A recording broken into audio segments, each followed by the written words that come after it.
1500 साल पहले की जो इस दुनिया में नाजिल हुई।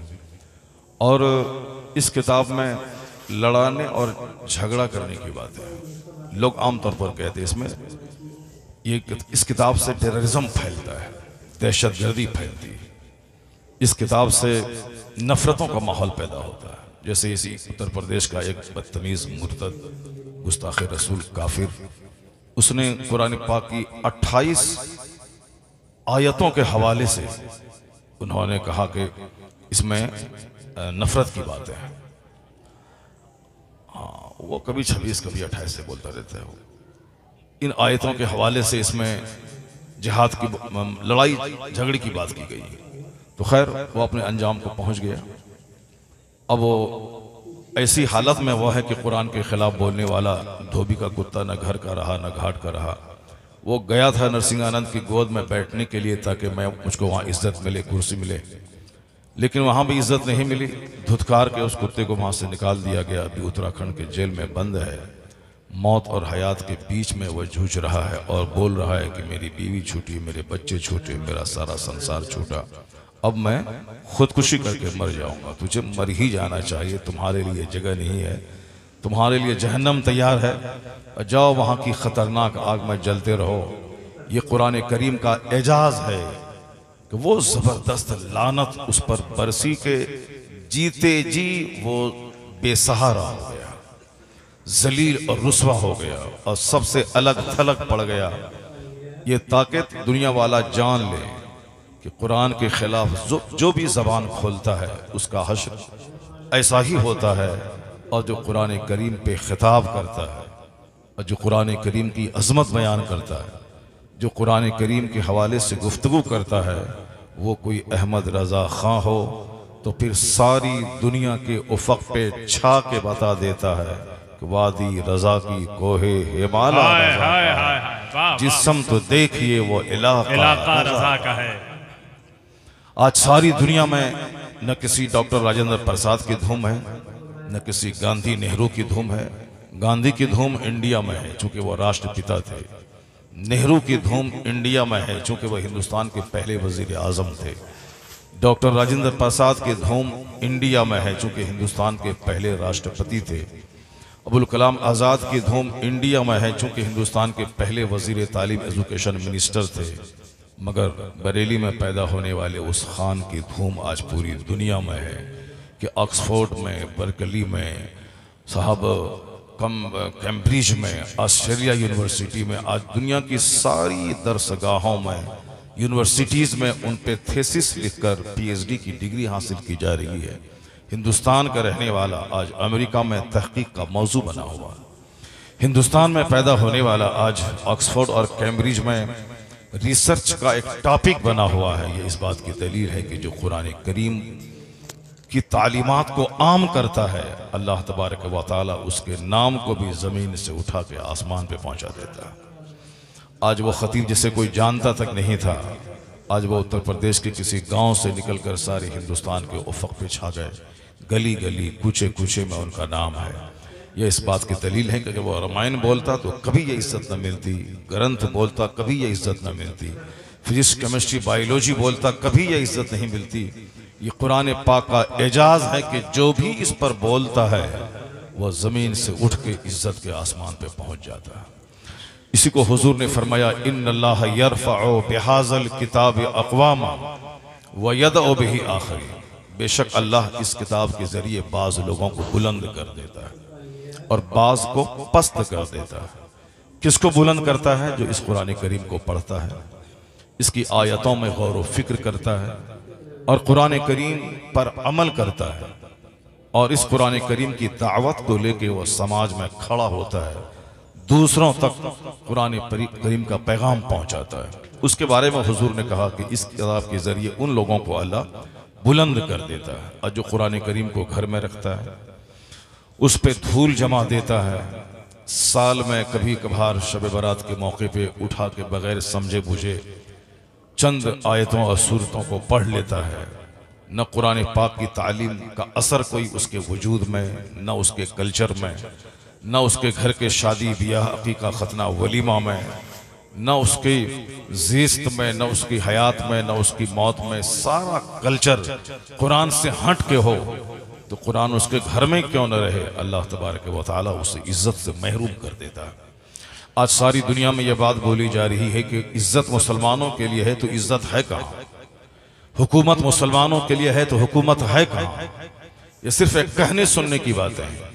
जो कुछ भी कही जा रही हैं सिर्फ इसलिए कि मैंने कुरान करीम को पढ़ना नहीं जाना। सबसे पहली बात आप ये जान लें कि इस मदरसे के प्रांगण में मैं आप तक पहुंचा रहा हूं कि इस मदरसे का ही एक गिफ्ट और मदरसे का एक तोहफा है सारी दुनिया को कि आज दुनिया में यूनिवर्सिटीज कायम है, दुनिया में स्कूल कायम है, दुनिया में मकातिब कायम है। चूंकि आज से 1000 साल पहले न अमेरिका नाम का कोई मुल्क दुनिया में था, न जवाहरलाल नेहरू नाम की कोई यूनिवर्सिटी हिंदुस्तान में थी, एक भी यूनिवर्सिटी दुनिया में नहीं थी, न ऑक्सफोर्ड था न कैम्ब्रिज थी।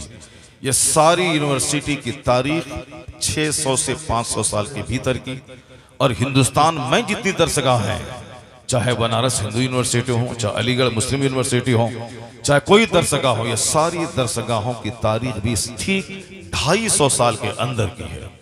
और 250 साल पहले हिंदुस्तान में कोई बहुत मरकजी यूनिवर्सिटी नहीं थी, और 500-600 साल पहले हिंदुस्तान में कोई कॉलेज नहीं था, और 1000 साल पहले तो न फिजिक्स का नाम था, न केमिस्ट्री का नाम था, न ज्योग्राफी का नाम था, ना जो आजकल फैकल्टीज हैं इसका कोई नाम था।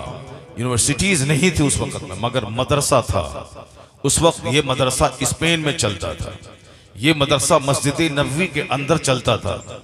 वो असहाबे सुफ़ा जो थे चबूतरे पे बैठकर वो कोई दूसरा काम नहीं करते थे, हुजूर की हदीस सुनते थे, उस पर तबसरा करते थे और एक दूसरे को पहुंचाते थे।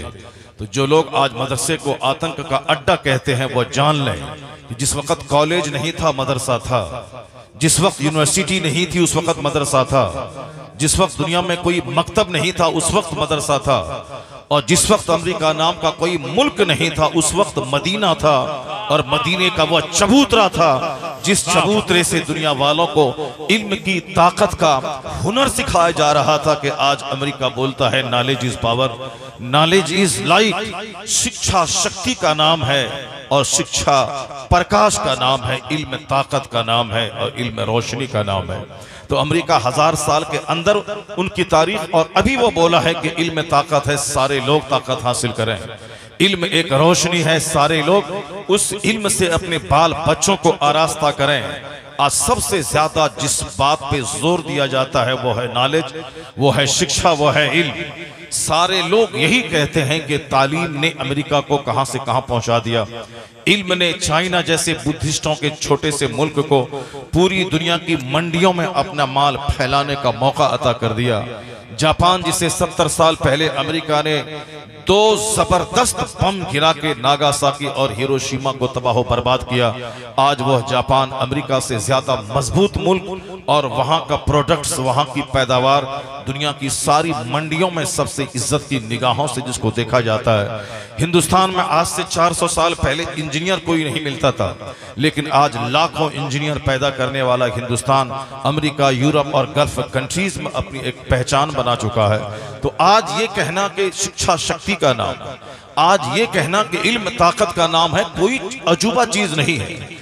ताज्जुब की बात तो है कि ये नारा भी न किसी आइंस्टाइन ने दिया है, न किसी गांधी और नेहरू का दिया हुआ है कि इल्म ताकत का नाम है। लोग सब बोल रहे हैं, मोदी जी भी कहते हैं कि शिक्षा ग्रहण करें, शिक्षा शक्ति का नाम है। साहब उत्तर प्रदेश के पंडित जी भी कहते हैं कि सारे लोग शिक्षा ग्रहण करें, शिक्षा शक्ति का नाम है। बिहार के नीतीश जी भी कहते हैं कि शिक्षा ग्रहण करें, शिक्षा शक्ति का नाम है। चाइना और जापान के सरबराह भी कहते हैं कि शिक्षा ग्रहण करें, शिक्षा शक्ति का नाम है। मगर जिस इस्लाम को लोग बदनाम करना चाहते हैं, जिस कुरान करीम की तरफ आतंकवाद और टेररिज्म को लोग मंसूब करना चाहते हैं, वह हकीकत में तासुब का चश्मा निगाहों से हटाकर वह मुताला करें कि कौन है जो सबसे पहले इल्म को ताकत से तशबीह दी है, किसने है जो सबसे पहले इल्म को रोशनी कहा है, किसने सबसे पहले इल्म हासिल करने पे इतना जोर दिया कि माँ की गोद से लेके कब्र की गोद तक इल्म हासिल करो? किसने सबसे ज्यादा जोर दिया कि इल्म हासिल करो, चाहे दूर दराज इलाके में जाके पढ़ना क्यों ना पड़े? कौन कहा था उतलबुल इल्म फलौ कान बिस्सीन, obtain knowledge whether you find it in China? किसने कहा था उतलबुल इल्म मिनल महद इलल लहद, acquire knowledge from the cradle to the grave? किसने कहा था knowledge is power, knowledge is light?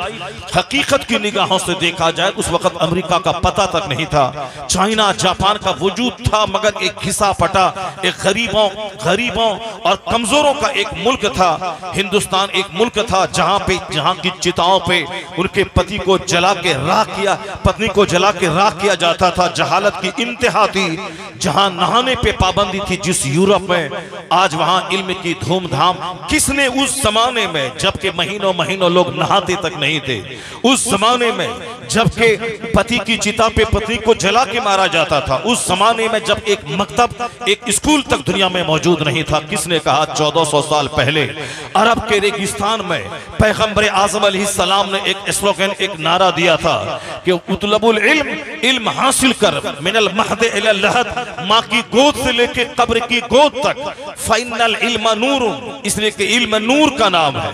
Final इल्म कुव्वतुन, इसलिए कि इल्म ताकत का नाम है। आज बबांगे दोहल मुसलमान ये कहने का हक रखता है कि गांधी नेहरू बाद में इल्म को ताकत कहा है, अमेरिका यूरोप बाद में इल्म को ताकत कहा गया है, मगर मदीना की उस हुकूमत ने 1400 साल पहले इल्म को ताकत कहा, इल्म को रोशनी का नाम दिया। आइंस्टाइन ने आज इल्म को रोशनी कहा, मगर मुस्तफा जाने रहमत ने 1400 साल पहले इल्म को ताकत और इल्म को नूर से तशबीह दी। इस बात की दलील है कि दुनिया क़यामत तक जहां जहां इल्म पे खिताब करती रहेगी, इल्म को ताकत कहती रहेगी, इल्म को रोशनी का नाम देती रहेगी, शिक्षा को शक्ति और प्रकाश कहती रहेगी। जबान चाहे किसी की हो, मगर ये नारा मुस्तफा जाने रहमत का है और क़यामत तक ये एहसान मुस्तफा का माना जाता रहेगा। वाह वाह, नारे तकबीर, नारे रिसालत, जलसे दस्तार बंदी। हमारे बच्चे इल्म हासिल ना करें, वो गुलाम हो जाए अमिताभ का, वो साहब यहूदो नसारा का पांव धो के पिए, यहूदो नसारा की चप्पल ढोएं, यहूदियों की तरह चेहरा बना के यहूदी बन जाए, क्रिश्चियनों की तरह बर्थडे पार्टी अपने बेटे का मना के वो क्रिश्चियनों का गुलाम बन जाए, ये फिल्म के स्टार की नकल करे, इनके गले में हो सिकरी, इनके हाथ में हो धागा, इनका चेहरा हो यहूदियों जैसा, इनका लिबास हो काफिरों जैसा, इनकी शादी पार्टी हो यहूदियों जैसी, इनके बेटों का बर्थडे पार्टी हो यहूदियों जैसा। ये मुस्तफा से हटकर ये जलील और रुस्वा हो जाएं, ये तो मुमकिन है, मगर इस्लाम न कभी खतरे में था, न आज है, न कयामत तक रहेगा। इसलिए कि इस्लाम अल्लाह का पसंदीदा दीन है और अल्लाह को किसी से कभी कोई खतरा नहीं था, न आज भी कोई खतरा है, न कयामत तक हमेशा कोई खतरा रहेगा। तो अल्लाह का पसंदीदा दीन है इस्लाम। और ये हम और तुम बोलते हो कि इस्लाम का मुस्तकबिल खतरे में है, मगर अमेरिका का, यूरोप का एक वैज्ञानिक अपनी जबान में कहता है कि चूंकि इल्म और रिसर्च के ताल्लुक से दुनिया का एक बड़ा तबका है जो इस्लाम से मानूस है, वो कहता है कि आने वाले 100 साल के बाद अगर यूरोप बर्रे आजम के तमाम ममालिक में, यूरोप बर्रे आजम के तमाम गांवों में अगर कोई मजहब, हुकूमती मजहब होगा, वह कौन सा मजहब होगा? हमारा बच्चा लुच्चा लफंगा, कव्वाली सुनने वाला, सनीमा सुनने वाला, नमाज नहीं पढ़ने वाला, गुटखा खाने वाला, सिगरेट और बीड़ी से शौक रखने वाला, 24 घंटे मोबाइल चलाने वाला, बदतमीज मस्जिद में भी मोबाइल नहीं छोड़ता है, जलसे में भी मोबाइल नहीं छोड़ता है, स्टेज पे भी मोबाइल नहीं छोड़ता है और अपने खानकाहों में मोबाइल नहीं छोड़ता है।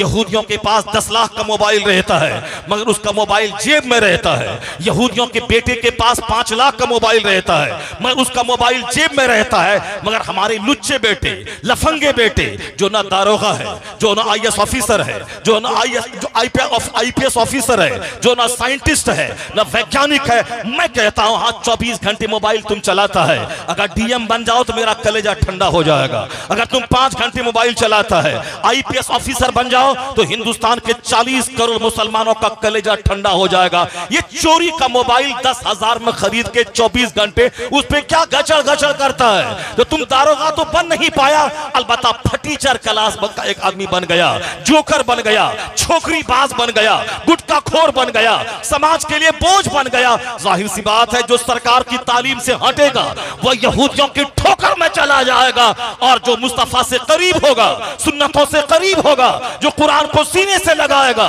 जो अपने घर में मुस्तफी कल्चर को नाफिज करेगा, वो अगर गरीब देहाती हो तो अल्लाह उसे यूरोप का हाकिम बना देगा, जापान का हाकिम बना देगा। अल्लाह इज्जत देने को तैयार है, हुकूमत देने को तैयार है। पहले तू मोहम्मदी बन जा, गुर्बत का क्या रोता है, हुकूमत यहां मिलेगी, जन्नत वहां मिलेगी। बाबा नारे तकबीर, नारे रिसालत, जलसे दस्तार बंदी। जोकरों की तरह फिल्म एक्टर मेरा बच्चा बन रहा है, कुरान ही नहीं पढ़ रहा है, कुरान ही नहीं सुन रहा है, ये गुटखा खा खा करके अपनी एनर्जी को गंवा रहा है। अभी 25 साल की जवानी है, मौलाना के पास पहुंच गया कि शादी की तारीख तय हो गई है, कोई माजून कोई टिकिया हो तो बता दे। 25 साल की जवानी में तो दीवार को आदमी तोड़ देगा। 25 साल की जवानी, जिसने किसी लड़की का मुंह ना देखा हो, जिसने कोई इकरामबाजी ना की हो, जिसने कोई मुश्तजनी ना की हो, ऐसी उसके पास ताकत होती है, जो कुदरती ताकत होती है कि वह दीवार को मारे, दीवार को तोड़ दे।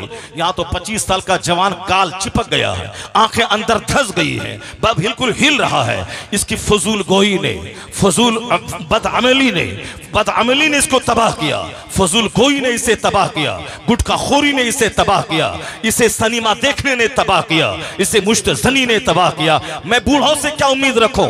ये बूढ़े तो 1 दर्जन बीमारी से ग्रस्त हैं। इसकी तो आंख की बीनाई खत्म है, इसके तो दांत टूट रहे हैं हर 2 महीने के बाद, इसके तो घुटने में दर्द है, इसके तो टखने में दर्द है। बुढ़ापे का मतलब है 1 दर्जन बीमारी का घर।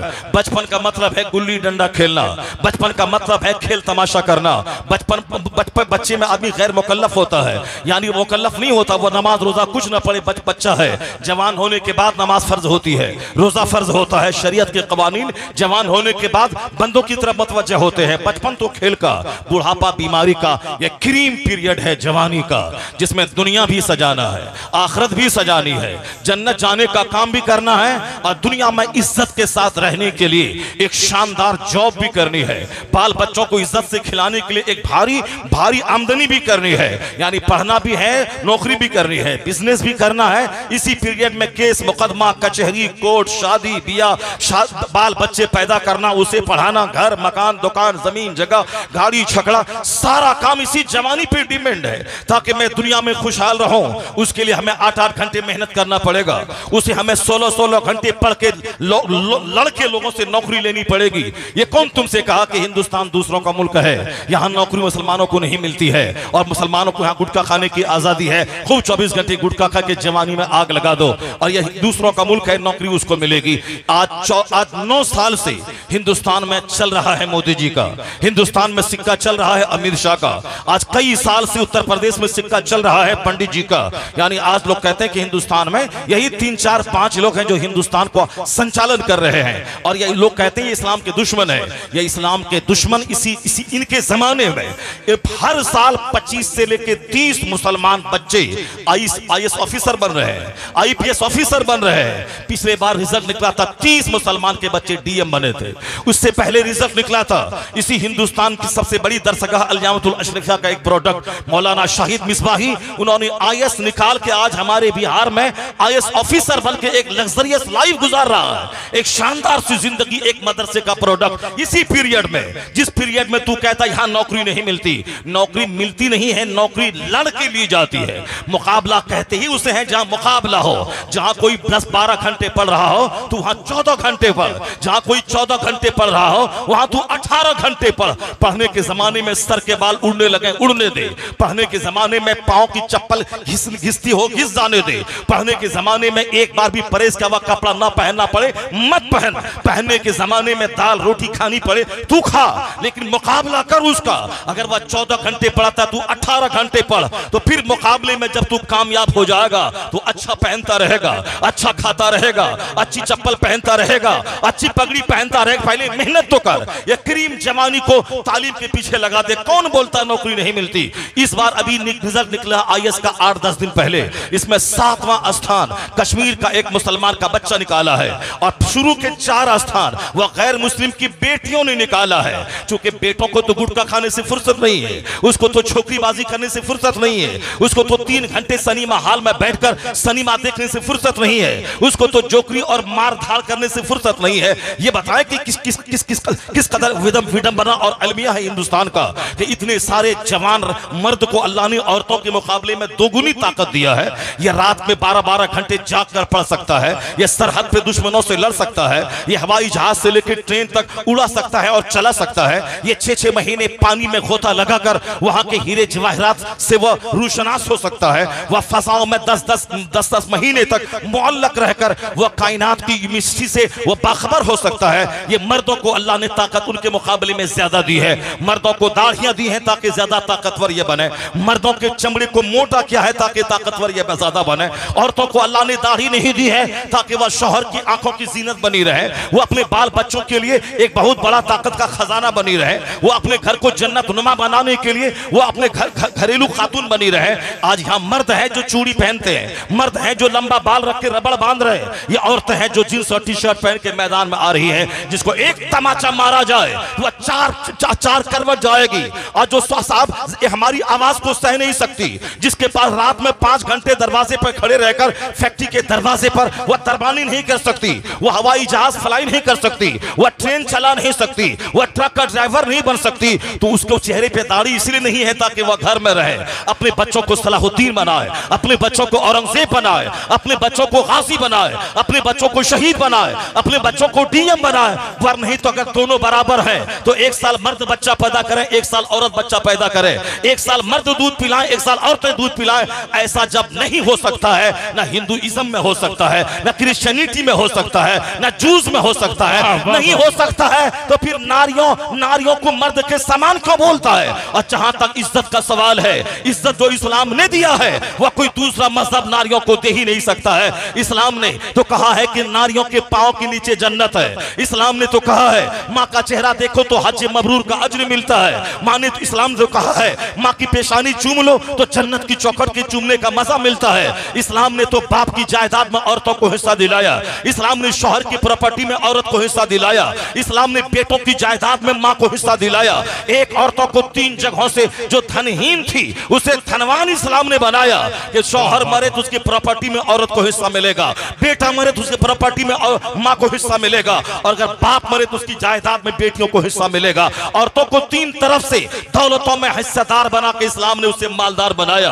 औरतों को चूंकि वह कमजोर है इसलिए मोटी चादर डाल दी ताकि कोई कोचिंग सेंटर में कोई दरिंदा इस पर हमला न करे, स्कूल में कोई दरिंदा इस पर हमला न करे, रास्ता चलते कोई लुच्चा लफंगा इस पर हमला न करे, ये पर्दे की चीजें छुपी रहे। वरना जब से जींस और टी-शर्ट चला है आए दिन अखबारात में खबरें आ रही हैं कि औरतों का किडनैप हुआ, 10 बच्चों ने मिलकर उसके साथ गैंग रेप किया, फिर बेइज्जती से बचने के लिए उसको ज़बह कर दिया। यानी पहले किडनैप करना, फिर गैंग रेप करना, इज्तिमाई आबरूरेजी, उसके बाद फिर उसको कत्ल कर देना। हिंदुस्तान का कोई अखबार इस तरह की खबरों से खाली नहीं है, चाहे वह दैनिक भास्कर हो, द टाइम्स ऑफ इंडिया हो, चाहे नवभारत टाइम्स हो, यानी हर अखबार में इस तरह की खबरें रोजाना छप रही है। और ये नारियों के सम्मान की बात कर रहे हैं, नारियों की इज्जत की बातें कर रहे हैं, नारियां बढ़ेंगी और नारियां पढ़ेंगी, बस ये खोखला नारा दे रहे हैं। या रोजाना नारियों की आबरू लूट रही है, यहाँ रोजाना औरतों को ज़बह किया जा रहा है, जहेज न लाने की वजह से उसको प्रताड़ित किया जा रहा है।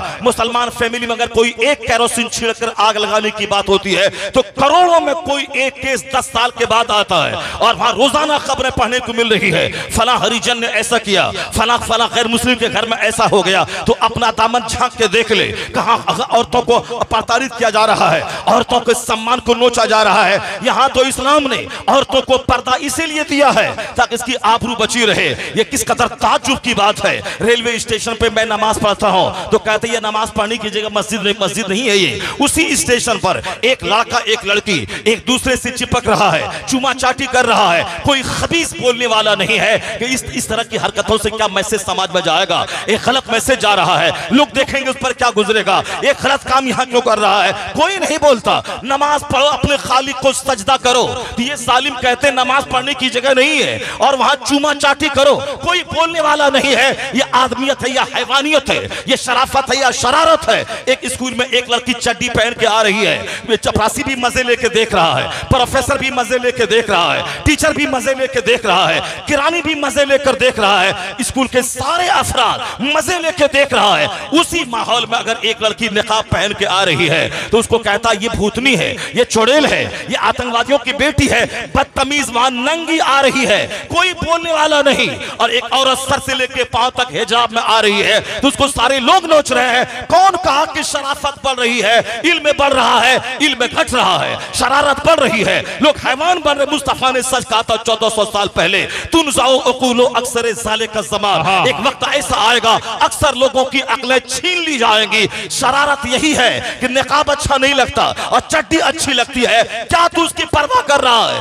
क्या उसको खातिर में ला रहा है, क्या उसकी बात से सुनने के बाद तू नर्वस हो रहा है? ऐसा कभी नहीं होगा कि इन लुच्चे लफंगों को इज्जत मिले और अल्लाह के परस्तारों को जिल्लत का मुंह देखना पड़े। सिर्फ तू मुस्तफा का गुलाम बन, मुस्तफा की तहजीब को गले से लगा ले। ये छुछंदर और बंदर के पुजारी धाराशाही होंगे, मुस्तफा का मानने वाला गुलाम सारी दुनिया में इज्जत पाएगा, यहाँ हुकूमत पाएगा, यहाँ इज्जत पाएगा। जब मरेगा वहां काफिरों को जहन्नम की आग मिलेगी, मुसलमानों को मुस्तफा का परोस मिलेगा। नारे तकबीर, नारे रिसालत, जलसे दस्तार बंदी। इन लुच्चों लफंगों की क्या बात सुनेगा? ये अगर बोले इस्लाम खतरे में, उसकी बात मान लेगा तुम?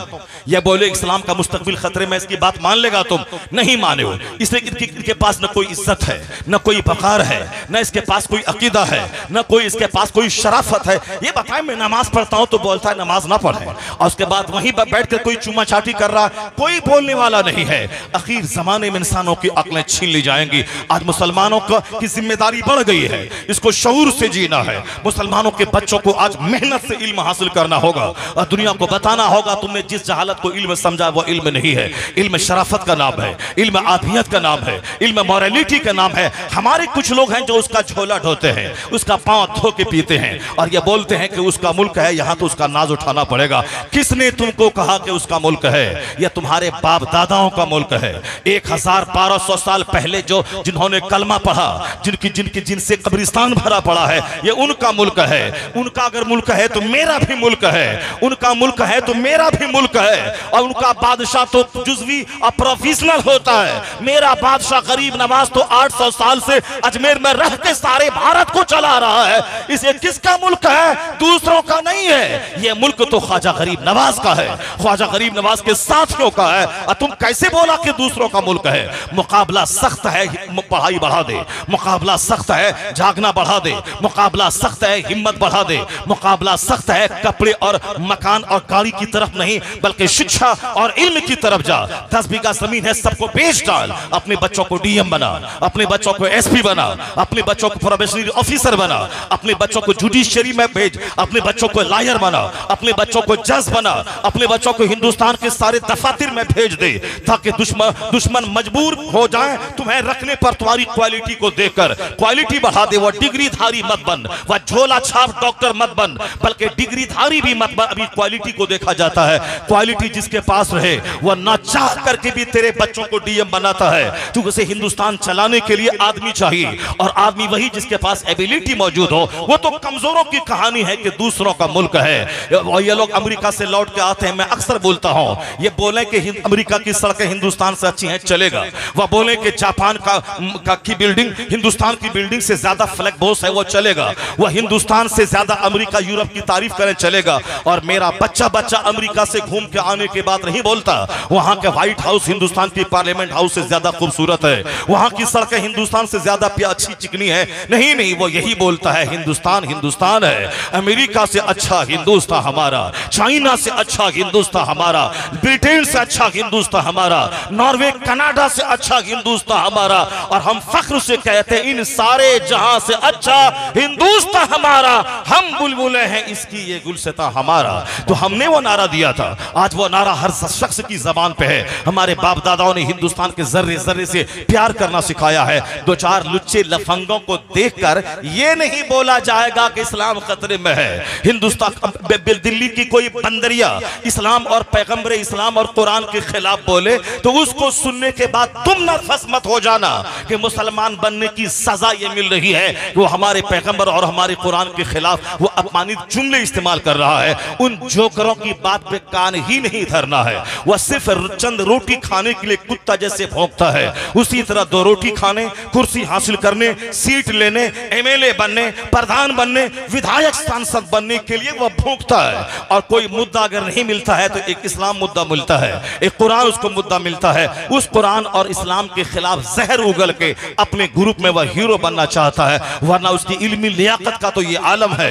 एक जुमला कायदे से उसको हिंदी नहीं आती है, एक जुमला कायदे से अंग्रेजी नहीं आती है, वो चला है इस्लाम के खिलाफ जबान खोलने। मैं बताऊंगा ठहर कर कि यूरोप का जॉर्ज बर्नार्ड शॉ ने क्यों कहा था, if any religion has a chance of ruling over England nay Europe within the next 100 years it is Islam. आने वाले 100 साल के भीतर पूरे यूरोप बर्रे आजम में अगर कोई मजहब हुकूमती मजहब बनने वाला है तो वह मजहब मजहब इस्लाम बनने वाला है। बर्नार्ड शॉ ने कहा, कोई मौलवी नहीं बोला है, कोई पीर साहब नहीं बोले, हम लोग तो बोलते रहते हैं, मगर यह जुमला एक क्रिश्चियन का है जो यूरोप में आज से 50 साल पहले जिसकी मौत हो गई और जिससे हजरत मौलाना अब्दुल अलीम सिद्दीकी मेरठी अलैहिर्रहमा से एक जबरदस्त मुनाजरा हुआ था।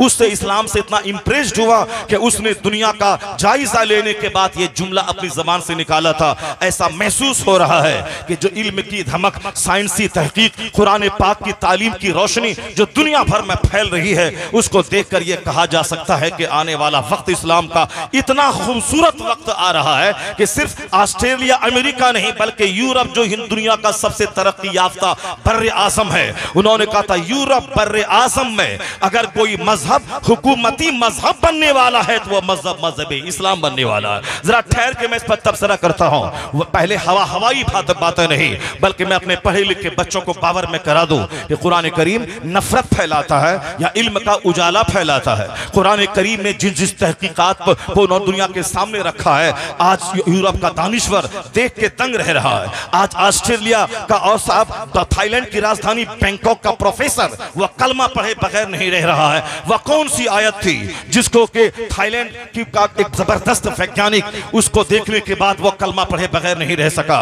वह कौन सी आयत थी कि जिसको कोस्टो नामी फ्रांस का एक जबरदस्त साइंटिस्ट उन्होंने जिसको देखने के बाद पूरी भरी मजलिस में सबको गवाह बनाकर वह इस्लाम से करीब हुआ। मैं लुच्चो लफंगों की बात से मैं नर्वस हो जाऊं या उन जैसे चमकते साइंसदानों को इस्लाम लाने को देखने के बाद मैं अपना सीना फख्र से चौड़ा करो कि मेरा कुरान अजायबात का मजमुआ है, मेरा कुरान हकायक का मजमुआ है। हुजूर ने कहा था ला तनक़ज़ी अजाइबहु, यानी इसके अजायबात कभी खत्म ना होंगे। और दूसरी अल्लाह फरमाता है एक जगह कि सनुरीहिम आयातिना फिल आफाक व फी अनफुसिहिम हत्ता यतबय्यन लहुम अन्नहुल हक। अल्लाह कहता we shall show our portents in the horizons and in themselves that it will be manifest that it is true. अल्लाह कहता मैं अपनी निशानी दिखाऊंगा, इतना दिखाऊंगा दुनिया भर में ताकि सारे लोग जान जाएं कि ये कुरान हक है, यह इस्लाम हक है, अल्लाह हक है और मुस्तफा हक है। मुसलमानों का यकीन कमजोर हो रहा है। इसको बोला जाए कि औलाद को ज़बह मत कर, अल्लाह रोजी देने वाला है, इसको यकीन ही नहीं होता। ये काफिरों का देखा देखी 2 बच्चे के बाद या तो कंडोम का इस्तेमाल करता है या तो माने हमल अद्वियात का इस्तेमाल करता है। चूंकि यकीन ही कमजोर हो गया, क़यामत की निशानी है कि आखिर जमाने में इल्म दुनिया से उठा लिया जाएगा। वयुरफाउल इल्म, इल्म दुनिया से उठ जाएगा आखिर जमाने में। जब इल्म उठ जाएगा तो फिर जहालत जाहिर होगी। कोई एक आलिम नहीं मिलेगा दुनिया में जो फराइज के मसले को बता दे। 2 भाई आपस में लड़ेंगे, इतनी प्रॉपर्टी मेरा बाप छोड़ के मरा है और हम 2 भाई हैं, एक बहन है, हमारी एक फूफी है, हमारी एक फूफी है, हमारा एक भतीजा है, और किसमें जायदाद तकसीम कैसे होगी कोई नहीं बता पाएगा। एक मुत्तकी फकीह आलिम भी हो वली भी हो ढूंढने से नहीं मिलेगा। आया है हदीस में कि मोटा ताजा जानवर लेकर एक शख्स मुत्तकी फकीह की तलाश में निकलेगा, उसका जानवर दुबला पतला हो जाएगा लेकिन कोई मुत्तकी फकीह नहीं मिलेगा। किसी के पास इल्म होगा तो तकवा नहीं नहीं होगा, नमाज की पाबंदी नहीं होगी। किसी के पास नमाज की पाबंदी तकवा होगा तो इल्म की कमी रहेगी, यानी उसके पास इल्म का चिराग नहीं रहेगा। इस तरीके से दुनिया में हालात किसी हद तक इसी तरह के पैदा हो गए हैं। एक तरफ इल्म है तो तकवा नहीं है, एक तरफ नमाज रोजी की पाबंदी है तो इल्म नहीं है। और धीरे धीरे इल्म दुनिया से उठेगा तो लोग जाहिलों को अपना सरदार बनाएंगे, और जाहिल गलत मसला बताएगा, खुद भी गुमराह होगा और कौम उसकी सारी गुमराह होती जाएगी। और जब इल्म उठा लिया जाएगा तो उस जमाने में आदमी जाहिलों से बदतर हरकत करेगा, जानवरों से बदतर हरकत करेगा, और फिर शराब कसरत से पी जाएगी। ये क़यामत की निशानी है कि इल्म उठा लिया जाएगा। ज़िनाकारी ज़ाहिर होगी, यानी इस कदर आदमी के बदन में ज़िना शहवत कूट कूट कर भर दी जाएगी कि 3 साल का बच्चा भी ऐसी बातें बोलेगा जिनकी बातों से शहवत टपकेगी। 4 साल का बच्चा भी ऐसा काम गली में करेगा जिसको देखने के बाद एक 24 साल का जवान शर्मा जाएगा। और फिर चाहे पढ़ा लिखा आदमी हो बेपढ़ा लिखा आदमी, वो अपने दफ्तर में बैठकर, मदरसे में बैठकर, स्कूल कॉलेज में बैठकर, हर जगहों पे बैठकर सिर्फ शहवत की बात करेगा। ये मर्द पैदा एक जुज़वी काम था, एक पार्शियल काम था कि मर्द औरत का रिश्ता बड़ा घना होता है। बाकी रही बात ये ज़बान पे हमेशा चौक चौराहे पे गली कूचे में जानवरों की तरह सिर्फ शहवत का चर्चा करना, चूंकि आदमी की शहवत गालिब आ जाएगी, इसके दिल और दिमाग पे सिर्फ एक ही जुनून चढ़ जाएगा। वह मकान बनाना उतनी बड़ी कामयाबी नहीं समझेगा जितनी बड़ी कामयाबी समाज की एक लड़की को हासिल करना समझेगा। 24 घंटे नेट चलाना, किसी लड़की से चैटिंग करना, फिर उसके बाद उसके लिए पागल हो जाना और बाप माँ से कहना मेरी शादी वही होगी और मैं उसी के लिए पैदा हुआ हूँ, और वो भी बोलती मैं इसी के लिए पैदा हुई हूँ। समाज के लोग कहते हैं कि अरे वो लड़की तो यूज्ड है, उसके 3 हमल हॉस्पिटल में गिराए जा चुके हैं, उसको तो मैं जान रहा हूँ। ये बोलता नहीं वो तो अनटच्ड है, वह तो मेरे लिए पैदा हुई है।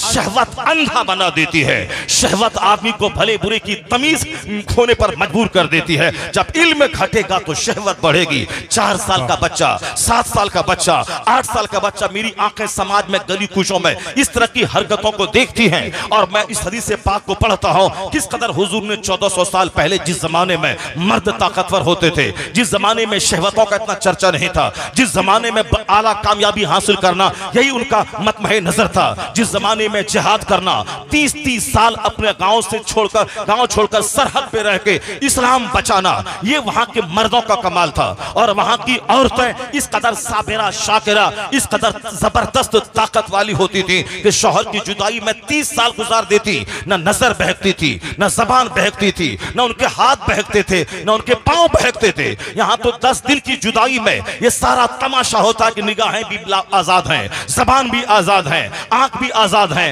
हाथ और पांव भी आजाद हैं। अल-जामिअतुल अशरफिया का माहनामा अशरफा की रिपोर्ट के मुताबिक, यानी जो शौहर बाहर से विदेश से घर आया है, वो यहां से जा रहा है, अभी गए हुए 1 दिन नहीं हुआ है कि दूसरे दिन होटल से फोन आता है कि कस्टमर आया है। और जब ये दूसरे ही दिन जो शौहर के साथ 1 महीना रह चुकी है, शौहर आ चुका है, पर होटल पहुंच जाती है, जब होटल के कमरे में पहुंचती है तो देखती है वहां कोई कस्टमर नहीं, उनका शौहर वहां मौजूद है। जिस शौहर को जानकारी मिली थी उनकी बीवी ऐसी करती है, मेरी फ्लाइट के बहाने वो उसी होटल में जाकर उन्होंने ठहरा। जब उसकी बीवी आई, आंखें 4 हुई थी, ये बताएं कि पांव तले की जमीन खिसक गई होगी। कैसा मंजर रहा होगा कि अपने शौहर के साथ रहकर 2-4-10 महीने भी नहीं हुए हैं, बल्कि 1 दिन पहले शौहर घर से निकला है और दूसरे ही दिन होटल से फोन आया है, अब वहां जा रही है। किस कदर दुनिया कहां जा रही है, शहवतों का माहौल। निकाब पहनने के बाद भी निकाब चुस्त ऐसा कि आप सर से लेके पांव तक सारे आज़ा झलके, दुपट्टा ओढ़ने के बाद बाल की स्याही झलके। ये निकाब नहीं, एक रस्म की पाबंदी है। ये मोटी चादर ओढ़ने को इस्लाम ने कहा, ढीली ढाली चादर, मोटी चादर जिससे बाल की स्याही न झलके, बदन का कोई अंग न झलके। निकाब पहनना, ये पर्दा, ये बुर्का पहनना जरूरी नहीं है, इस्लाम ने मोटी चादर रखने को कहा है। ऐसी मोटी चादर जो सर से लेके पांव तक सारे पार्ट्स को ढांप ले। और यहाँ तो तरह तरह के तराश खराश के बुरके निकल रहे जिसके पहनने के बाद आदमी के आज़ा बाहर से झल गए। शर्म और हया सबसे बड़ी चीज है। अपनी बहन, अपनी बेटी, अपनी बीवी को बताएं कि पर्दे का मतलब क्या होता है, इस्लाम ने पर्दा क्यों फर्ज किया है। शहवत कूट कूट के भरी जा रही है। निकाब के अंदर मोबाइल है, उस मस्जिद नबवी के सहन में बैठी हैं, उस मोबाइल से चैटिंग शुरू है। मस्जिद नबवी तो वो मस्जिद नबवी है जहाँ आदमी को 8 दिन रहने के दरमियान 1 लाख दुरूद पढ़ना चाहिए। हमारे हुज्जत कराम वहाँ जाते हैं, 8 दिन मदीने में रहते हैं, 40 वक्त की नमाजें पढ़ते हैं। मैंने अभी 5 दिन पहले हाजियों के एक जलसे में मैंने कहा था मोबाइल यही तोड़ दें, यही फेंक दे मोबाइल को और बगैर मोबाइल के जाएं। जैसे एहराम बांध लिया, कफन पहन लिया, अब कफन पहन के आप सोच लें कि मैं मर गया, घर वालों के लिए मैं मर गया हूं। वहां से फोन मत करना। अगर तुमने वहां से फोन किया और बोला कि बेटी की तबीयत खराब है और तुम आ भी नहीं पाओगे और वहां मस्जिद नबी में दुरूद पढ़ने में मन नहीं लगेगा, खाने काबा का तवाफ करने में दिल नहीं लगेगा, मैदान अरफात में गुनाहों की माफी की भीख मांगने का जुमला जबान पे जारी नहीं होगा। एक ही जुमला होगा, या अल्लाह मेरे बच्चे को अच्छा कर दे। अगर बता तू वहां मर गया और घर वाले को फोन हो गया तो घर वाला वहां जाके तेरी डेड बॉडी को हिंदुस्तान ला भी नहीं सकेगा और यहाँ से फौरी जा भी नहीं पाएगा। तो वो बोलेगा घर वाला वही मरना अच्छी बात है, वही बकी शरीफ में दफन हो जा, वही जन्नतुल माला में दफन हो जा। जब मरना आखिरी बात है, उसके बाद जो मुसीबतें हैं वो तो हल्की मुसीबतें हैं। मरने के बाद तुम यहाँ फौरी हद छोड़ के आ नहीं सकते और ये तेरा बेटा वहां नहीं जा सकता। फिर ये 24 घंटे गटर गटर करने का क्या मतलब है? रोज़े रसूल पे फोन से बात, अरफात के मैदान में फोन से बात, मुज़दलिफा में फोन से बात, मीना में फोन से बात। पैसा हुआ फौरन टिकट कटवाया चला गया और एहतराम से दिल खाली है।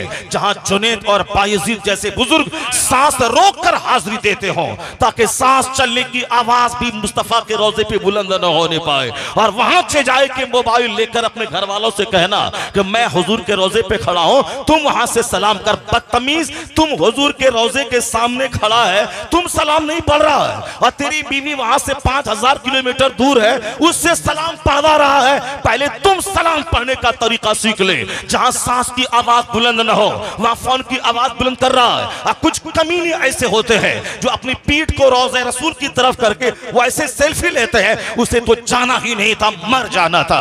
पैसों की फरावानी हुई और चलते बने, न आदाब सीखा, न हरम की जमीन का एहतराम सीखा, न मौलाना के पास जाके 2-4 महीने मैं जाके लब्बैक ही कहना नहीं सीखा और तवाफ के दरमियान की दुआएं नहीं सीखा। हज में कितने फराइज वाजिबात और सुनन है उसको नहीं सीखा। पैसा हुआ, वीजा लगाया और चल दिया। अब हाँ दूसरों से कहते हैं कि लब्बैक पढ़वा दीजिए और मेरा एहराम बंधवा दीजिए, चले जा रहे हैं। कमाई जैसी की तैसी, वहां के आइसक्रीम खाना और मोबाइल चलाना। हरमैन की एक नेकी 1 लाख के बराबर है, मस्जिद हराम की तो एक गुनाह भी 1 लाख के बराबर है।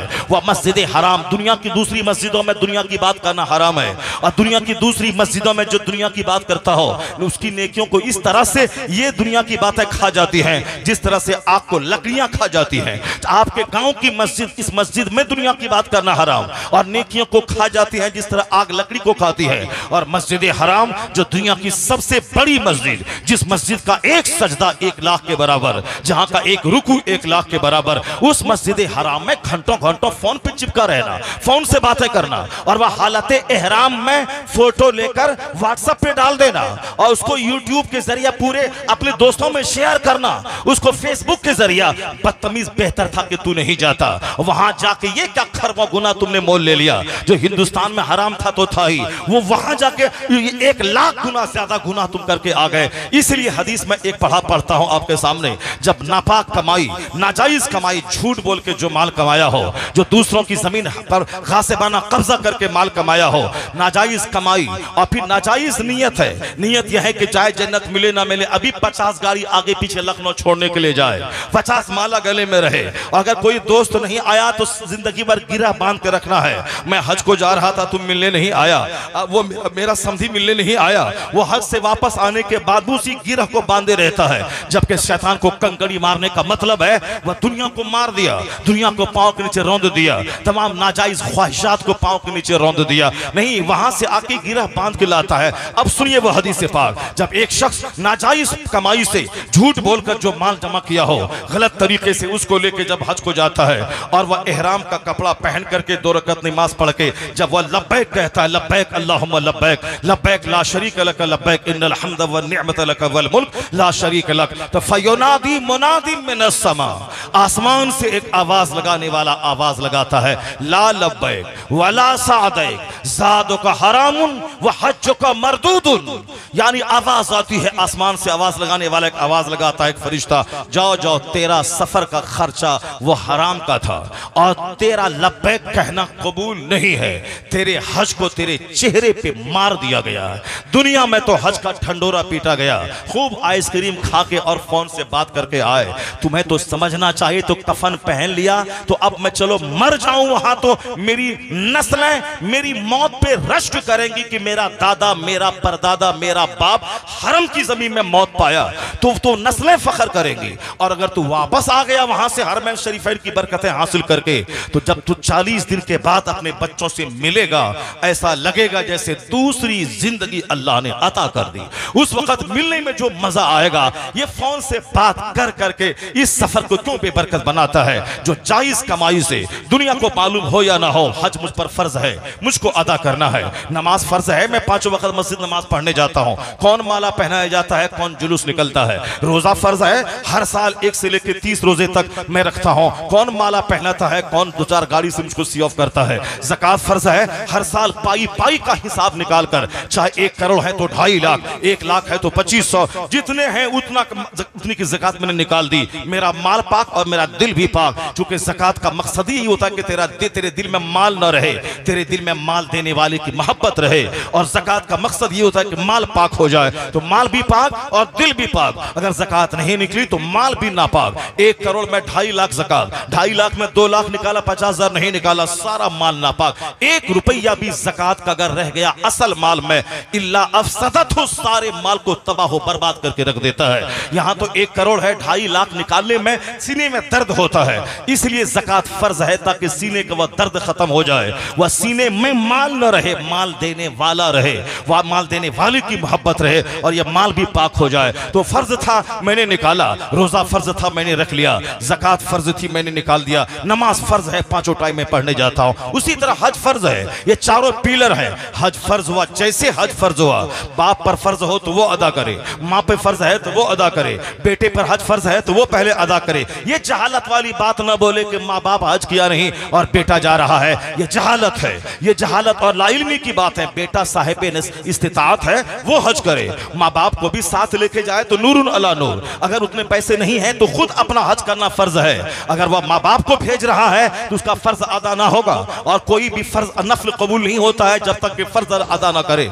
इसलिए माँ बाप को साथ में लेके जाए, उतना पैसा है तो ठीक है, वरना अपना हज करे। माँ बाप के पास पैसे हैं तो वो हज करे। ऐसा नहीं कि बेटा गया माँ बाप को छोड़ गया, ये जहालत की बात है। जैसे कोई पाक कमाई से, पाक इरादे से हज को जा रहा है, मगर जो उससे बड़ा मालदार उस शहर में है, गांव में है, वह बोलता है ये 900 चूहा खा के बिल्ली हज को चली। यानी एक जबरदस्त घटिया किस्म की बात है, जहालत और शरारत की बात है। आलिमों से दूरियों ने, मदरसों से दूरियों ने, और जहालत की हालत में चंद सिक्के हो गए। दिल्ली, पंजाब, बंबई जाके कहीं ठेकेदारी किया, कुछ माल हो गया, छोटा सा घर बनाया, आल्टो की कार खरीद ली, उसके बाद फिर अब वह फिरौन बन के बैठा है। ये मौलाना मौलवी मदरसा क्या है, ये सब तो चंद सिक्के कमाते हैं मस्जिद में इमामत करके। मैं तो एक टेंडर लेता हूं, 10 लाख रुपए की कमाई हमारी होती है। बेहतर था कि तू गरीब रहता, कम से कम मौलाना को इज्जत से सलाम तो करता, कम से कम 5 टाइम मस्जिद तो जाता, कम से कम तेरा दिल नर्म तो रहता, कम से कम गरीबी की वजह से तेरे आंख से आंसू के कतरे तो निकलते, कम से कम तू अपने आप को कुछ भी नहीं समझता। ये कौन सा पैसा तुमने कमा लिया कि आलिमों की तौहीन, मस्जिद की तौहीन, मदरसे की तौहीन और फिर फराइज़ व वाजिबात की तौहीन, और तुमने दुनिया को इज्जत देना शुरू किया। और फिर कोई मुत्तकी हो, तकवा जिसके पास हो, तकवा के बजाय तुमने पैसे को वैल्यू देना शुरू किया। पैसा अगर किसी शराबी के पास हो, उसके लिए तू खड़ा हो जाता है। किसी के सीने में कुरान हदीस का इल्म हो तो तू ये पसंद करता है कि ये मुझको सलाम करे, क्योंकि इसके पास पैसे नहीं है और मैं पैसे देकर इनको मस्जिद में चंदा देकर मैं इनकी तनख्वाह का इंतजाम करता हूं। बेहतर था कि गरीब रहता। ना अहलों के लिए पैसा एक मुसीबत है, पैसों की वजह से तबाह बर्बाद हो रहे हैं। पैसा नहीं, अब वो दूसरा आदमी हज को चला गया, अल्लाह का डर था, 10 साल से पैसे जमा किया, वो हज को जा रहा है, ये डींगे मारता है। 900 चूहा खा के बिल्ली हज को चली। मैं कहता हूं 900 चूहा क्यों? कौन बोला तुमको 900 चूहा? 900 करोड़ चूहा भी खा के कोई हज को जाए, ये हदीस पाक सुन ले सीना फट जाएगा। हुजूर कहते हैं कि जब कोई शख्स ये कहता है ये इतना बड़ा मुजरिम है कि अल्लाह इसको माफ नहीं करेगा, अल्लाह इसको नहीं बख्शेगा, तो अल्लाह कहता है मन अंत, तू कौन है कहने वाला कि अल्लाह इसको माफ नहीं करेगा? जाओ जाओ, मैंने इनको माफ किया और तुझको जहन्नम की आग में झोंक दिया। कौन है तुम बोलने वाला? अल्लाह बख्शिश करने वाला है। वो तो 99 कातिल को माफ करने वाला है।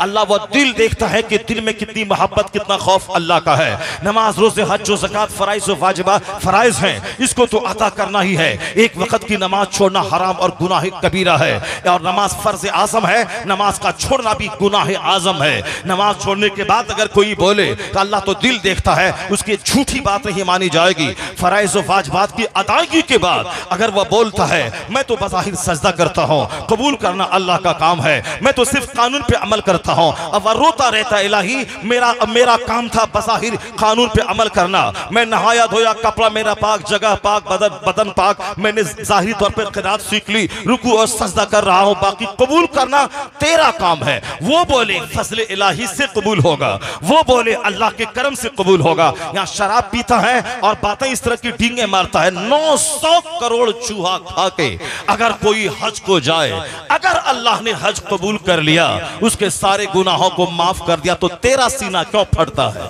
तू क्यों चिढ़ रहा है? तू क्यों जल रहा है?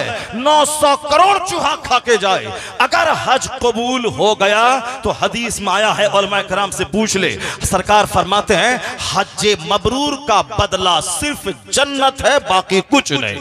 यानी जिसका हज कबूल हो गया वो हज मबरूर, उसका बदला सिर्फ जन्नत है, सिर्फ जन्नत, बाकी कुछ नहीं, हज मबरूर का बदला। और सुन वो हदीस जिसमें हुजूर ने फरमाया था, मन हज वलम यरफुस वलम यफसुक रजा का यौमिन फलततहु उम्मु। हुजूर कहते हैं जिसने हज किया और दौरान हज जिसने कोई बुराई नहीं की, कोई बेहयाई का काम नहीं किया, तो ऐसे लौटता है जैसे आज ही मां के पेट से पैदा हुआ। यह हदीस पाक तो पढ़ता नहीं, जहालत की वजह से 900 चूहा खा के बिल्ली हज को चली। इसी तरह की बेशुमार शरारतें हैं जो हमारी जबान से जाहिर होती रहती है, और हम एक दूसरे के सामने इस तरह के जुमले बोलते रहते हैं। फर्ज फर्ज है, नफल नफल है, वाजिब वाजिब है। फर्ज को फर्ज के खाने में रखना है, नफल को नफल के खाने में रखना है, वाजिब को वाजिब के खाने में रखना है। ऐसा नहीं कि नफल को फर्ज बना लेना है और फर्ज को नफल समझ लेना है, ऐसा नहीं होता है। जरा गौर से सुनिए, ये बातें मैं यहीं वहां विराम देता हूं,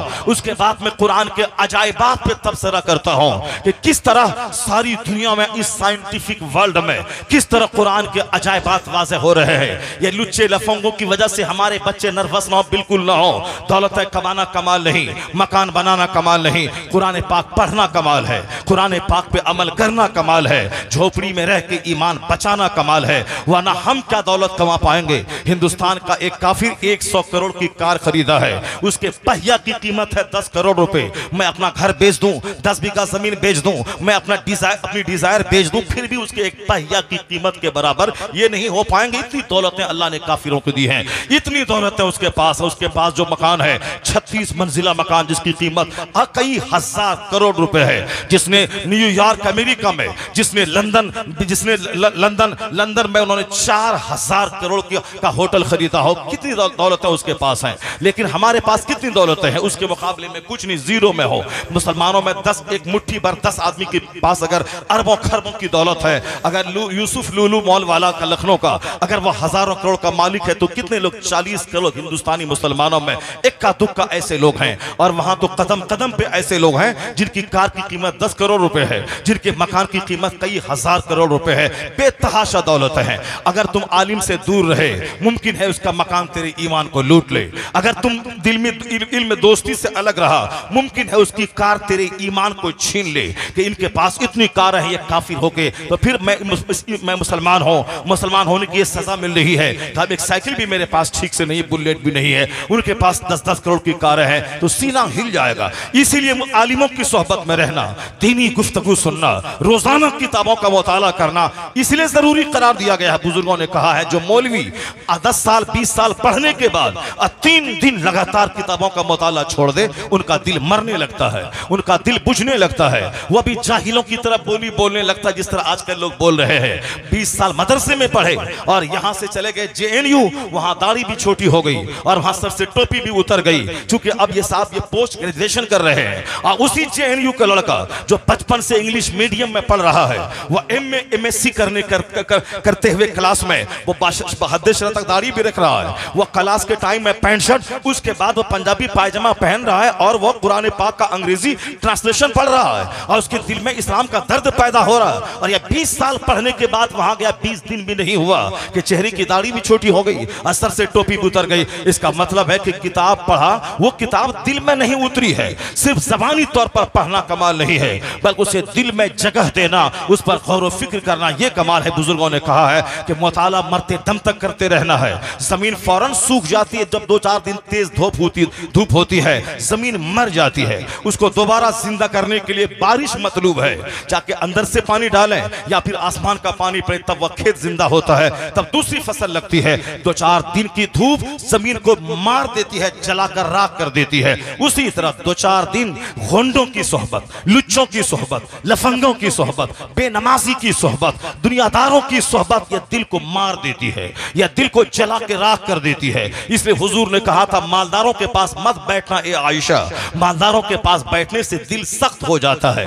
और यहाँ हम मालदारों की सोहबत तलाश करते हैं, कहाँ मिले कोई प्रधान, कहाँ मिले कोई सांसद, कहाँ मिले कोई विधायक। इसीलिए हमारा दिल जब मर गया तो हम अपना नेता किसी डकैत को बनाते हैं, किसी चोर को बनाते हैं, किसी मर्डरर को बनाते हैं, किसी हरामखोर को बनाते हैं। और जब वह हरामखोर मर जाता है तो मैं खौफज़दा हो जाता हूं, अब कहीं मेरी इज्जत तबाह ना हो जाए। मेरा वो हरामखोर मेरा सहारा था, और अब हम डरने और सहमने लगते हैं। जबकि आला हजरत ने 100 साल पहले कहा था कि कोई चोर डकैत तेरा रहनुमा नहीं है, कोई कातिल तेरा रहनुमा नहीं है, कोई मर्डरर तेरा रहनुमा नहीं है। आला हजरत ने 100 साल पहले कहा था, गमज़दों को रज़ा मुज़दा दीजिए कि है बेकसों का सहारा हमारा नबी। तुम्हारा सहारा हमारा नबी है, हमारा सहारा नबी के सहाबा है, हमारा सहारा हसन करीमैन है, हमारा जबरदस्त आसरा गौसे आजम है, हमारा जबरदस्त सहारा ख्वाजा गरीब नवाज है। मगर चूंकि हमारा दिल मर जाता है तो हम किसी गुंडे को अपना सहारा समझते हैं, किसी कातिल को अपना सहारा समझते हैं, किसी हरामखोर को अपना सहारा समझते हैं, और वह गुंडा